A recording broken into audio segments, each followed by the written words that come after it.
Okay, so we've talked about researching the role, researching the company, researching the manager that you'd be working for. What we haven't talked about is researching you. We need to take time to prepare for the common questions that are going to come up, because if you're more prepared, A, you'll be more confident, but B, you will sound more professional in the delivery that you're given to the potential employer. So by the end of this lesson, you will have rehearsed and honest answers to the 6 most common questions. I'm only going to use 6, but down below are a list of 20 common questions that are outside of that. The more you're prepared, the better. Feel free to go deeper in this, but I'm going to go through what they might ask and what they're looking for and why they're asking these questions. So these are the most common questions that are going to come up in an interview.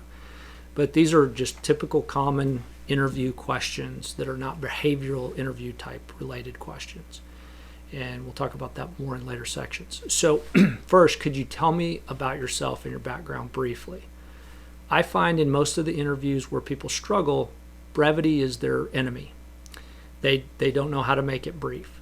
I will have people, we will ask this question and get a 30-minute answer. Your employer's not looking for that. They're looking for the highlights. What they want is you to practice. I recommend you practice this question with a stopwatch, because you'll be surprised if you don't look at it. Just start the timer and start talking and then stop the timer.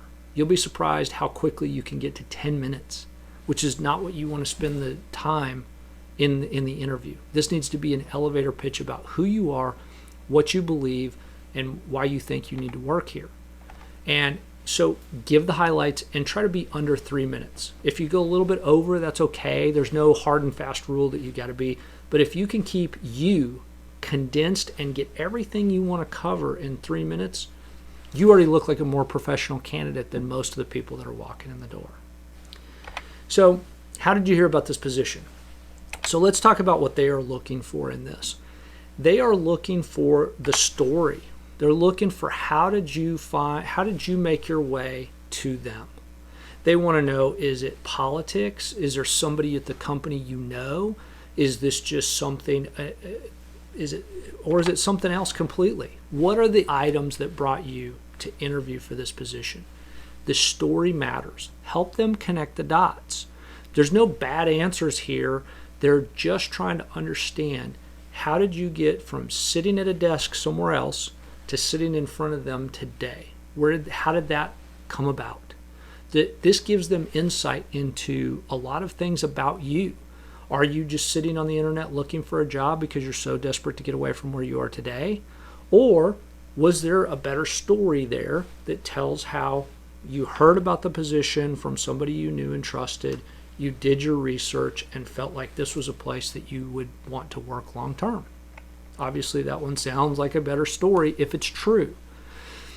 How do you deal with pressure or stressful situations? Start with an example. This could be a behavioral interview question, because you want to give live fire examples of where you were under pressure or stressful situation and how did you deal with it. They want to understand your process. That's what they're looking for. There's no perfect process. There's no great way to handle stress or pressure.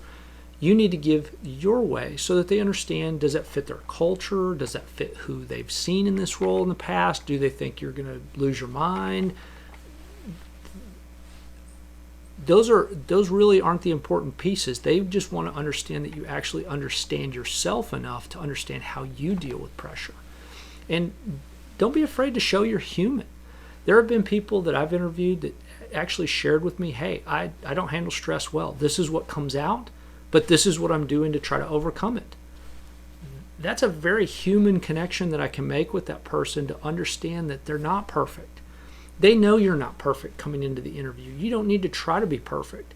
They just are trying to understand who you are and how do you deal with these situations, because if this is a high pressure job and you don't handle pressure well, that's probably not a good fit, and they need to know that before they put you in that position. It's not worth it. They'll take you out of the running for your own safety. But if you're somebody who thrives in pressure and they don't have any pressure on this situation, that also might not be a good fit for you. So just be honest and show that you're human in this. Don't be afraid to hide from something that you really are, because it's just going to come out eventually anyway, and then they've got a problem and you've got a problem. Another common question, what are your salary requirements? So you need to practice this answer. First of all, you need to know what the answer is to this question. It shouldn't be a shock that they're going to ask you that. So don't come in unprepared with, well, on the one hand, we've got 5 fingers. How much salary are you looking for in this role? What do you think is the appropriate amount? You should have done your research. You should have known what is this particular job worth across the board, and are you in alignment with it? And then practice delivering why you think you're worth, maybe you think you're worth the median because you're new at it, or a little bit lower than the median because you're new at it. Or, hey, I've got a lot of experience in this area and I think my experience demands this salary requirement. Just help them understand it. And don't worry about being on target here. You're just beginning the negotiation phase that we'll get to at the very end of this course. Why were you looking for this job or a different job? And again, they want a story. Give them a story. Help them connect the dots. I was over here at A, and then I went to B to C to T, and now I'm at Z. And this is where I'm at, and this is why I'm looking for this job. Whether it's for growth purposes, whether it's for a change, whether it's I've got no upward mobility, it really doesn't matter what the answer is. They're looking for the story to understand you better. They're looking for context on you. So help them understand how those dots connect. Why should we hire you?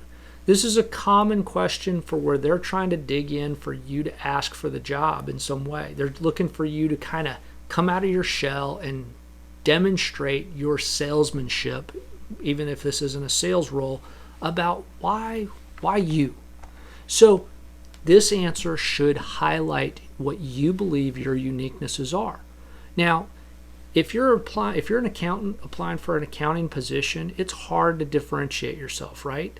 Accounting is accounting, but within accounting there are certain things that maybe you just think you're better at. Hey, I'm really good at Excel macros. I'm better than most. All the people I talk to, I thrive in this area. So it doesn't matter what the uniqueness is, highlight it. Put a flashlight on it and demonstrate that this is unique to you, and put the challenge out there. If you think you're the best at something or better than most, say, ask me any questions in this area. Be willing to get out of your shell and say, I'm going to prove it to you. If you want me to, ask me a question around this area and I'll show you, I'll demonstrate that I'm better than most in this area. Make sure you're on target, or this could quickly eliminate you. Avoid the I'm a hard worker. Why should we hire you? Well, I'm a really hard worker. Everybody thinks they're a hard worker. And the fact of the matter is that's a subjective thing that nobody can really show. You could put in 60 hours and just be inefficient. That's not a hard worker. That just means you're slow. So don't necessarily say you could be 60 hours and be very efficient and be an awesome worker, but they can't differentiate the two just by you saying you're a hard worker. Give them something more objective in why you believe you're the best at something, and be willing to put it to the test. In conclusion, you should be prepared for these common questions. Make sure you've practiced your answers and you're ready to answer those particular ones in how they come at you, very briefly, succinctly, and accurately. But more importantly, down below, you'll find that there's further questions that you can link to, and ask those questions to yourself and make sure you're prepared for those answers. It will help you be prepared for the questions that aren't on the sheet. But the more rehearsed you are, you'll look prepared and you'll appear less nervous. And so your action item is specifically not only to rehearse these and to practice answering these questions, but specifically the salary answer.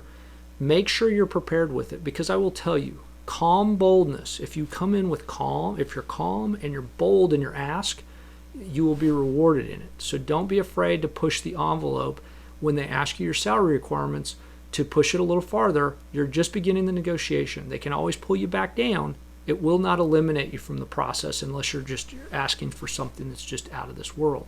So don't be afraid to be calm and bold when they ask that question.